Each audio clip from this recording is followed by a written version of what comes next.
올해부터 제가 산부 예배 한 달에 한 번씩 설교할 때 룻기 강해를 시작했는데 오늘이 마지막 시간입니다. 룻기를 선택한 것은 드디어 끝나는 날이 있어요. 예. 다분히 의도적이었는데 그것은 우리 시대가 청년들에게 특히 절망의 시대이기 때문에 성경에서 가장 절망적인 상황, 저는 이 룻기라는 성경의 이름이 룻기여야 할까, 오히려 나오미기라고 부르는 게 맞다, 이런 생각이 들 정도로 나오미의 인생이 텅 빈 데서 이렇게 채워지는, 절망에서 희망으로 회복되는 성경이기 때문에 룻기를 선택했었습니다. 절망의 시대를 살고 있는 젊은이들에게 희망을 이야기하고 싶었고, 그 희망이 저절로 이루어지는 것이 아니라 충성스러운 삶을 통해서 이루어진다라는 것을 함께 묵상해 보고 싶었기 때문에 그렇습니다. 더더군다나 우리 시대에는 가족이나 이웃에게 충성하는 삶을 이야기하는 것을 싫어합니다. 그러면 내 인생은 어떻게 되느냐고 묻습니다. 가끔 부부간에 갈등이 생겨서 이혼을 고민하는 부부들을 상담할 일들이 있습니다. 세월이 흐르면서 좀 달라지는 것 같습니다. 예전에 제가 기도 제목 부탁받을 때에는 부부가 갈랐으면서 아이를 내가 키울 수 있도록 기도해 달라는 그런 기도들이었습니다. 그런데 요즘은 부부들이 이혼을 해도 아이들을 서로 떠넘기기 위해서 재판을 하는 경우가 많다고 합니다. 제가 조심스럽게 묻습니다. 아이들을 엄마가 키워야 하지 않겠습니까? 그러면 돌아오는 질문이, 그럼 내 인생은 어떻게 됩니까? 우리 시대에는 더 이상 다른 사람을 위해서 충성스럽게 희생하고 헌신하는 것을, 이것이야말로 가장 어리석은 개인의 희생으로 단죄되는 그러한 시대에 살고 있습니다. 서로에게 가정에서조차도 충성하는 모습을 찾아보기가 쉽지 않은 시절에 우리가 살고 있습니다. 가정을 위해서, 자녀들을 위해서 희생하기보다는, 물론 폭력으로 계속 반복한다거나 아니면 음행이 계속된다거나 이런 일들이 있어서 이혼할 수밖에 없는 상황들이 있다면, 그러한 일들뿐 아니라 순전히 개인적인 이유들로 갈라서는 경우들도 많습니다. 성격이 맞지 않아요. 기대했던 것하고 너무 불행한 삶을 살고 있어요. 경제적으로 너무 어려워요. 여러 가지 이유들이 제가 생각해 볼 때는 충분히 이해할 수 있고 가슴 아프기는 한데, 좀 더 인내하면서 참아보시면 어떨까 하는 말들이 이렇게 날카롭게 내 인생은 뭐냐고 그런 질문으로 돌아올 때 참 시대가 많이 변했구나 하는 생각이 듭니다. 이런 사회적 분위기에서 충성을 이야기하는 것, 과연 이것이 그리스도인들에게 얼마만큼 여러분에게 영향을 미쳤는지 모르겠습니다. 1년 내 헤세드를 이야기했지만 누구라도 다 자기 자신만을 돌아보면서 살아가고 있는 이 세대 가운데 과연 룻기의 메시지가 우리에게 효과적으로 다가올 수 있을까 하는 생각이 듭니다. 제가 자라날 때만 해도 충성이라는 단어를 많이 들으면서 자라났습니다. 나라의 충성, 부모의 충성, 여러 가지 충성이라는 용어들을 많이 사용했는데, 요즘은 충성이라는 단어에 대한 아주 강한 반감들이 있어서 그런지 잘 사용하는 것 같지가 않습니다. 우리가 충성이라고 하면 아랫사람이 윗사람에게 절대 복종하는 것, 그렇게 충성이라고 알고 있지만, 성경에서 충성이라는 단어는 우리가 알고 있는 충성이라는 단어와 큰 차이점이 하나 있습니다. 우리가 생각하는 충성은 아랫사람이 윗사람의 명령에 복종하는 것입니다. 하지만 성경에서 충성이라고 번역된 헤세드라는 말, 이 말은 인자, 인애, 선함, 영어로는 loving kindness 여러 가지로 번역하지만 한국말에도 없고 영어에도 없는 단어입니다. 이 헤세드라는 단어를 번역하면 그렇습니다. 의미를 설명하면, 위에 있는 상위자가 아래에 있는 하급자에게 굳이 그렇게 하지 않아도 됨에도 불구하고 희생하는 것, 이게 헤세드입니다. 그러니까 우리나라의 충성의 개념과는 정반대 개념입니다. 아랫사람이 윗사람에게 절대적으로 복종하는 것이 아니라 윗사람이 그러지 않아도 됨에도 불구하고 곤궁에 처한 피폐한 삶의 아랫사람을 위해서 자발적으로 희생하는 것, 이걸 성경이 충성, 헤세드라고 부릅니다. 그런데 성경에서 이러한 헤세드의 삶은 의무와 강요하는 그러한 법이 아닙니다.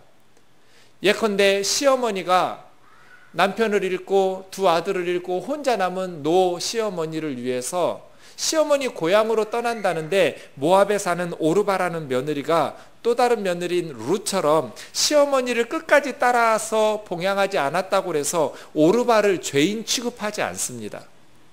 하지만 누구라도 그렇게 하지 않아도 됨에도 불구하고 차마 시어머니를 혼자 보낼 수 없어서 따라 나서는 룻의 희생과 헌신을 헤세드라고 부릅니다. 나오미와 룻이 베들레헴에 돌아왔을 때 더 가까운 보아스보다 친족이 있었습니다. 그 친족이 처음에는 밭을 살려고 그랬습니다. 나오미가 곧 돌아가실 테니까 그러면 그 땅이 나의 것이 될 터이니까. 그런데 젊은 며느리가 따라와서 룻이라는 아이가 있다라는 것을 안 후에는 포기합니다.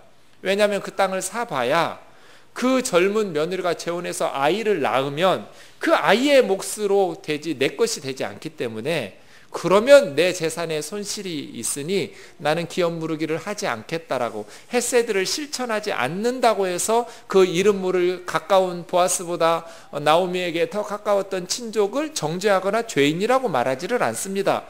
감옥에 가두지도 않습니다. 헤세드는 강요되는 의무가 아닙니다.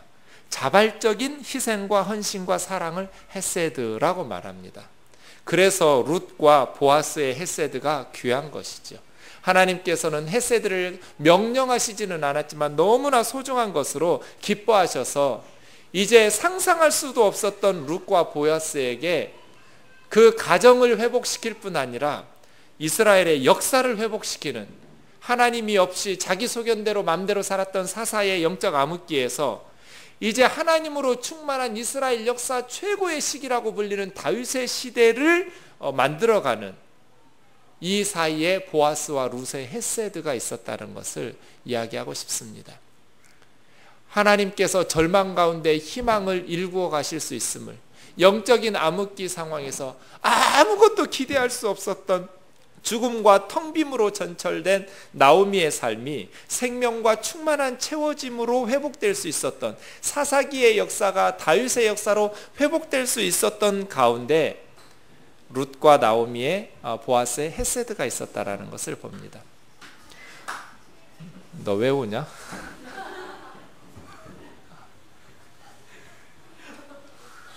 주일학교에서 제대로 가르쳐야 돼요.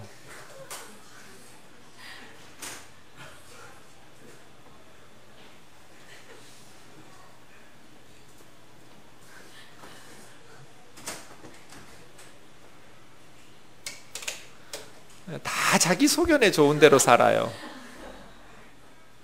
개념이 없지요. 그러던 사사시대였어요. 룻기는 세 사람의 죽음으로 시작돼요. 나오미의 남편 엘리멜렉이 죽었어요. 텅 비었어요. 남편의 자리가. 두 아들 말론과 기럝이 죽었어요. 아들들의 자리도 텅 비었어요. 나오미는 홀로 남았어요. 베들레헴은 떡집, 베이트 집, 레헴 떡집이라는 도시 이름인데 흉년이 들어서 먹을 게 없어서 모압으로 이주할 수밖에 없어요. 다 텅텅 비어가기 시작해요. 그래서 3명의 장례식으로 시작되었던 룻기가 이제 결혼식으로 마무리를 짓고 있어요. 오늘 본문에 보면 신랑인 보아스, 신부인 룻, 그리고 한 아이가 태어나요. 오벳이에요. 그 오벳은 다윗의 할아버지예요. 이새의 아버지. 이렇게 세 사람의 장례식으로 시작된 룻기가 한 쌍의 결혼식과 한 아이의 출생으로 마무리 짓고 있어요. 셋이 죽었는데 한 아이가 태어났어요. 그 역사의 희망을 이야기하는 과정 속에 세 사람, 보아스와 룻과 오벳에 대해서 생각해 보겠습니다. 보아스, 이 사람은 구속자 역할을 합니다. 기업 물을 자의 역할을 해요. 구속이라는 것은 값을 치르고 자유하게 해주는 자라는 뜻입니다. 나오미와 룻은 너무나 가난해서 자기 스스로를 구속할 수 없었어요. 그럴 때 보아스가 너무나 피폐해진 이 두 여인의 삶을 값을 치르고 구속해 주었어요. 여기에 우리는 보아스에게서 두 가지가 있었음을 알 수 있습니다. 하나는 능력이 있었고 하나는 의향이 있었어요. 기꺼이 기업 물을 자의 그러한 헌신 헤세드를 통해서 도와주고 싶지만 보아스가 능력이 없었다면 나오미와 롯을 구원해 줄 수 없었을 거예요. 여기에 우리 청년들이 성실히 살아야 될 이유가 있어요. 아이들이 물어요. 엄마 왜 공부해? 아이들 질문이라고 해서 다 유치한 질문 아니에요. 질문의 표현은 단순할지 모르지만 매우 심오한 철학이 담겨있는 질문들이 있어요. 우리 삶에 매우 중요한 질문들을 아이들이 가끔 던져요. 공부 왜 하냐는 질문. 그래야 좋은 대학 가지. 좋은 대학 왜 가? 그래야 좋은 직장 들어가지. 좋은 직장 왜 가? 그래야 돈을 많이 벌지. 돈 왜 많이 벌어? 자식아 공부하기 싫으면 말어. 그렇게 무시할 질문이 아니에요. 그때 보아스를 얘기해 줘야 돼요. 네가 실력을 길러야 되는 이유는, 네가 성실히 살아야 되는 이유는, 예전에 룻기의 성경에 보면 어떤 할머니가 남편 죽고 두 아들까지 죽어서 가난한 이 할머니가 며느리가 쫓아나왔는데 너무나 가난하니 남의 집에서 이삭 줍고 살았다. 그런데 보아스라는 아저씨가 얘기해 줘야 돼요. 지금 생각해 보면 너무나 어처구니 없는 얘기인데요. 우리 아이가 유치원 다닐 때 뭐 해야 될 구몬 이런 거 안 하고 이제 엄마한테 혼나고 이럴 때 제가 회초리로 뭐라고 말하면서 때렸냐면, 너 나중에 네가 커가지고 불쌍한 사람들을 돕고 싶은데 무능해서 못 돕는 게 얼마나 가슴 아픈지 알아? 하면서 때렸어요. 근데 그때 얘가 알아듣는 척을 해서 나는 그게 어려운 말인 줄은 몰랐는데 지금 생각해 보면 얘가 알아들었을까 싶은. 나중에 네가 커서 불쌍한 사람들을 도와주고 싶을 마음이 생길 때 네가 도와주고 싶은데 네가 능력이 없어. 무능해. 그래서 못 도와줄 때 얼마나 가슴 아픈지 너 아니? 그러면 얘가 눈물을 흘리면서 매를 맞으면서 열심히 공부할게요 그랬어요. 저는 목회하면서 이런 순간들이 너무 많아요. 좀 도와주고 싶은데 무능해서 못 도울 때 너무 가슴 아파요. 그래서 여러분 공부 열심히 하셔야 돼요. 여러분 분야의 실력을 쌓으셔야 돼요. 20대 때는 알바로 먹고 살아도 괜찮아요. 겨우 내 한 목숨 먹고 살아도 괜찮아요. 30 넘고 40 넘었는데 알바해서 겨우 나 하나 먹고 살고 결혼도 안 하고 그러면 안 되잖아요. 보아스가 아무리 사랑이 넘쳐도 무능하면 나오미와 룻을 구속할 수가 없는 거예요. 그래서 청년의 때에는 미래를 위해서 실력을 쌓아둬야 돼요. 자기 분야에서 열심히 노력해야 돼요. 그래야 다른 사람을 도울 수 있죠. 여러분은 좋은 나라 태어나서 대충 살아도 안 굶어 죽어요. 뭐를 해서라도 먹고 사는데 아무 지장 없어요. 세월을 잘 타고났어요. 나라를 잘 타고났어요. 하지만 겨우 하나님 앞에 갔을 때 내 한 목숨 잘 살고 왔다고 감사하다고 그러면 안 되잖아요. 보아스처럼 나오미와 룻과 같이 피폐한 삶을 살아가고 있는 사람들이 우리 주변에 너무 많잖아요. 그러기 위해서 여러분의 젊음이 실력을 쌓기 위해서 피와 땀을 흘리는 노력이 있기를 원합니다. 그래야 구속해 줄 수 있어요. 젊음의 시기에 즐겨버리면 안 돼요. 잘 거 다 자고 먹을 거 다 먹고 놀 거 다 놀고 언제 실력을 쌓아요? 어떤 분야든지 하나님께서 여러분을 인도하신 그 삶의 분야에서 최선을 다해서 실력을 쌓으셔야 돼요. 그래야 보아스처럼 기업 무르기를 할 수 있어요. 두 번째, 능력만 있다고 되지 않아요. 이름 없는 그 가까운 친족도 살 경제적 능력은 있었어요. 그런데 보아스가 있었던 의향이 없었어요. 기꺼이 내 물질을 희생해가면서 저 피폐한 삶의 두 여인을 건져내겠다라는 그 의향이 없었어요. 그 사람에게는. 하지만 보아스에게는 기꺼이 두 여인을 위해서 희생하겠다라는 능력만 있었던 것이 아니라 그런 뜻도 있었어요. 그러니 이 두 가지가 우리에게 다 필요해요. 이것이 참된 믿음이에요. 실력만 있고 능력이 있다고 해서 다 헤세드를 실천하고 절망 가운데 있는 사람들에게 희망의 노래를 부를 수 있도록 해주는 거 아니에요. 마음이 있어야 돼요. 기꺼이 그들을 위해서 희생하고 헌신하겠다라는 자원하는 심령이 함께 있어야 돼요. 우리가 예수 그리스도를 구속자 예수, 구원자 예수라고 불러요. 우리를 죄와 사망에서 해방시켜 주신 참된 인류의 구원자 예수 그리스도에게 이 두 가지가 있다라는 것을 발견해요. 능력과 의향, 뜻이 있으셨어요. 예수님에게. 에베소서 1장 7절 우리는 그리스도 안에서 그 은혜의 풍성함을 따라 그 피로 말미암아 속량 고초의 사함을 받았느니라. 예수 그리스도께서는 그의 십자가의 보혈로 우리를 건지시게 하시는 풍성한 은혜를 베푸심으로 우리가 구원받았어요. 베드로전서 1장 18절에서 20절 19절 너희가 알거니와 우리 조상들의 망령된 행실에서 우리가 구속된 것은 은이나 금같이 없어질 보배로 한 것이 아니라 오직 흠없고 점없는 어린 양 대신 예수 그리스도의 보배로운 피로 되었다. 예수 그리스도의 보배로운 피로 말미암아 우리가 구속되었어요. 예수님께서는 우리를 구원하실 능력도 우리를 구원하실 은혜를 베푸시는 기꺼이 베푸신 의향도 있으셨어요. 그래서 우리 모두가 구원받았어요.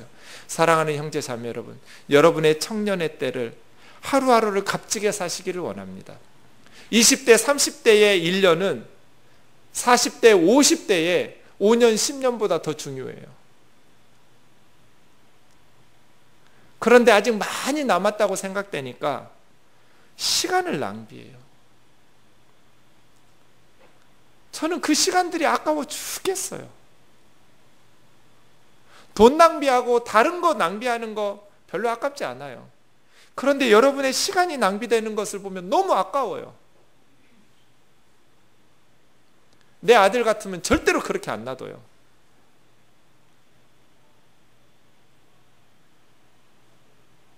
하나님께서 주신 삶의 분야에서 최선을 다해서 실력을 쌓아야죠. 그래야 우리가 기업 물을 자가 되죠. 그래야 하나님 앞에 쓰임받고자 할 때 준비가 되어 있어야 쓰임을 받을 수 있죠. 두 번째는 신부인 룻입니다. 룻은 미모가 좋았다는 표현 어디에도 없습니다. 또 뭐 명문대 나왔다는 학벌이 좋았다는 표현도 없습니다. 그저 모압 여인, 우상 숭배자였던 이방 여인이었습니다. 하지만 이 룻이 시어머니에게 충성을 다하는 헤세드를 통해서 가정의 역사와 이스라엘의 역사가 새로워졌습니다. 이 룻에 대해서 오늘 본문 이 룻기의 마지막에 보면 베들레헴의 여인들이 많은 역할들을 합니다. 14절을 보십시오. 아들을 낳으니까 여인들이 나오미에게 찬송하리로다. 여호와께서 오늘 너에게 기름 부을 자가 없게 하지 아니하셨도다. 이 아이의 이름이 이스라엘 중에 유명하게 되기를 원하노라. 이 아이가 너의 생명의 회복자며 내 노년의 봉양자라. 그 다음 표현 보세요. 너를 사랑하며 7 아들보다 귀한 내 며느리가 낳은 자로다. 7이라는 7이라는 숫자 이스라엘에서는 완전수입니다. 아들이 7이다 하면 완전수예요. 퍼펙트한 아들들이 있는 것보다 더 나은 며느리가 너에게 낳아준 아들이다. 이렇게 베들레헴 여인들이 나오미를 축하하면서 이야기합니다. 사랑하는 며느리 후보 여러분, 자매 여러분,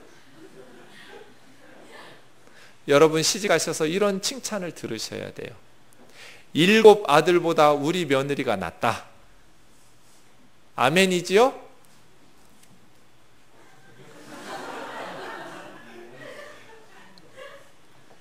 제 몸이 지금 무지 피곤해요. 어제 하루 종일 온종일 성경 공부하고요. 네. 아멘 안 하면 안 끝나는 수가 있어요. 설교가. 7 아들보다 우리 며느리 하나가 더 낫다. 그런 칭찬 받으시기를 원합니다. 아멘 하는 자들에게 보아스와 같은 신랑을 만날지어다. 네. 룻, 나라 버리고 친정 버리고 종교 버리고 언어 바꿔서 늙은 시어머니를 혼자 보낼 수 없어서 따라 나선 거예요. 뭐 큰일 하겠다고 이스라엘의 역사를 바꾸겠다는 생각 없었어요. 차마 이 늙은 시어머니, 남편 잃고 2 아들도 모압 땅에 와서 잃어버린 이 불쌍한 시어머니 혼자 밥해 먹고 살도록 혼자 보낼 수 없어서 끝까지 따라 붙었을 뿐이에요. 그런데 그 룻을 통해서 7 아들보다 더 귀한 자부가 아들을 낳았다고 하나님께서는 이스라엘의 역사를 뒤집어 엎었어요. 이것이 헤세드의 힘이에요. 여러분 자신을 위해서 살아도 아무 문제 없지요. 오르바를 누가 돌을 던질 수 있어요?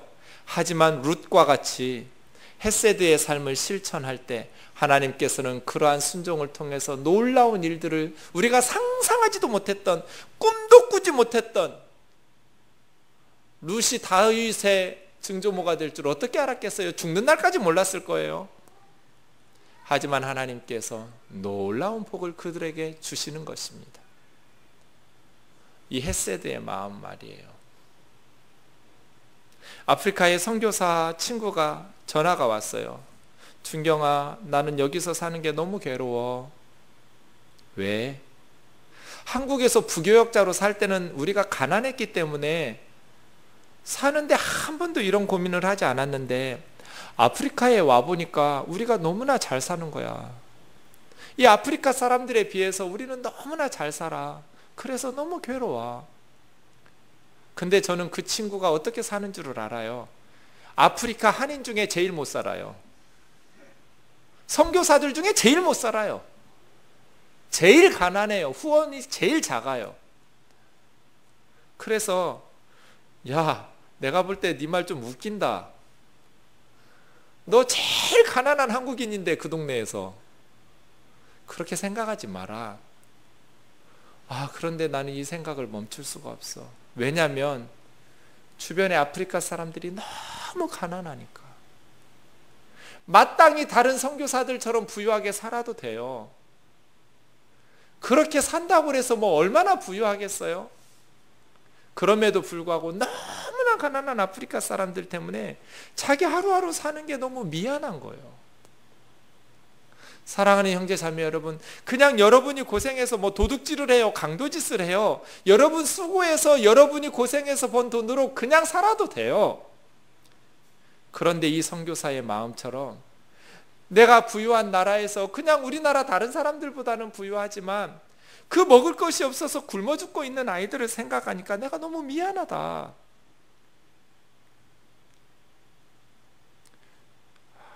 늘 제 생각을 말하면 집에서 혼나니까 네 얘기 좀 하지 말라고 설교 시간에 망설여지는데요.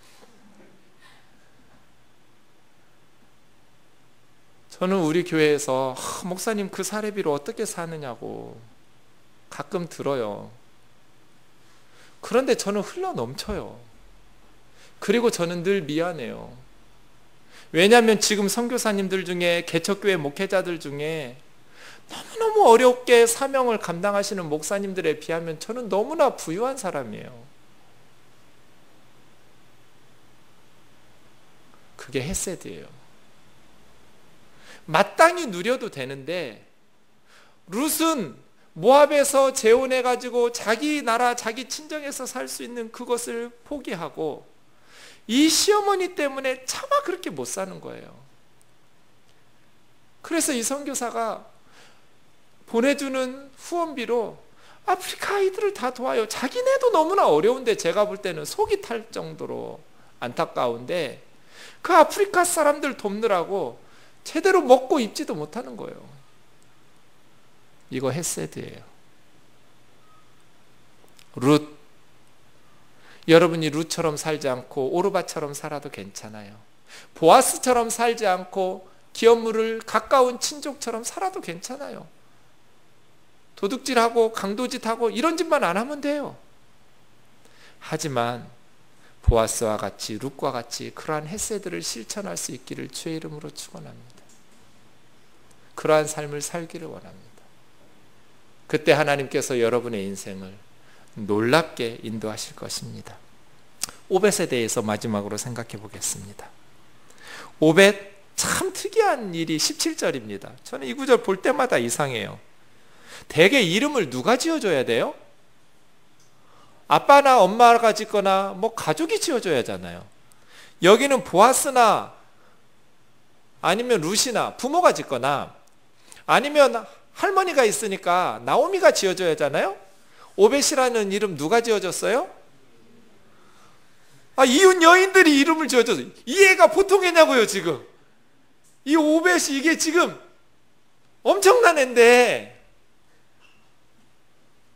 이웃집 아줌마들이 지어준 거예요. 오벳. 오벳이라는 뜻 오베드, 아바드라는 단어에서 나왔어요. 하나님께서 에덴 동산에다가 아담과 하와를 두시면서 두 가지 사명 주셨어요. 아바드, 샤마르. 아바드는 경작하다라고, 밭을 갈다라고 번역했어요. 그래서 이 오베드라는 단어는 일하다, 봉사하다, 섬기다 그런 뜻이에요.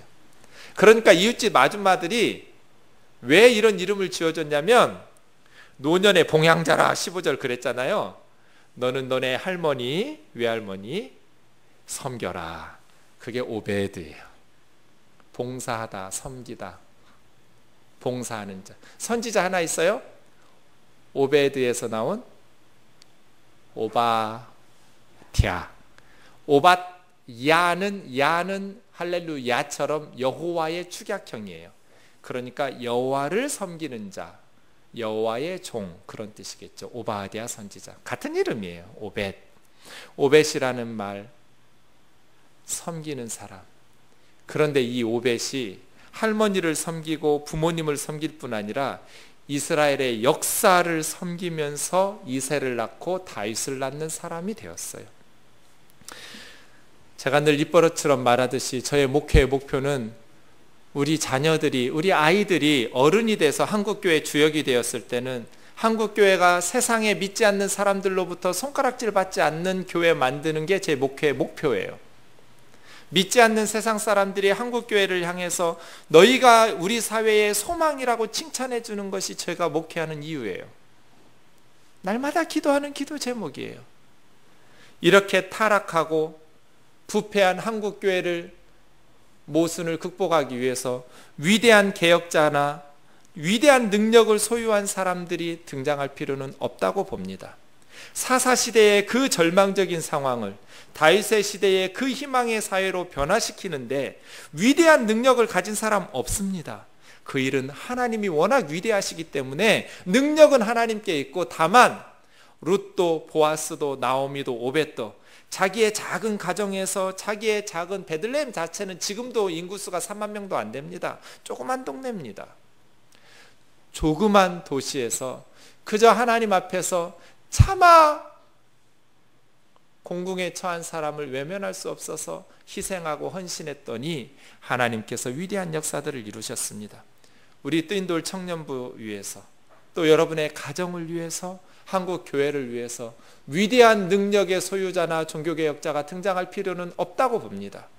하나님께서 우리 한 사람 한 사람이 보아스처럼 룻처럼 헤세드를 실천하면서 자기 희생을 실천하기 시작할 때 하나님께서 우리가 사소한 것처럼 보이는 그 희생 헤세드를 통해서 놀라운 한국교회의 역사를, 또 뜨인돌 청년부의 부흥을 허락하게 하실 줄로 믿습니다.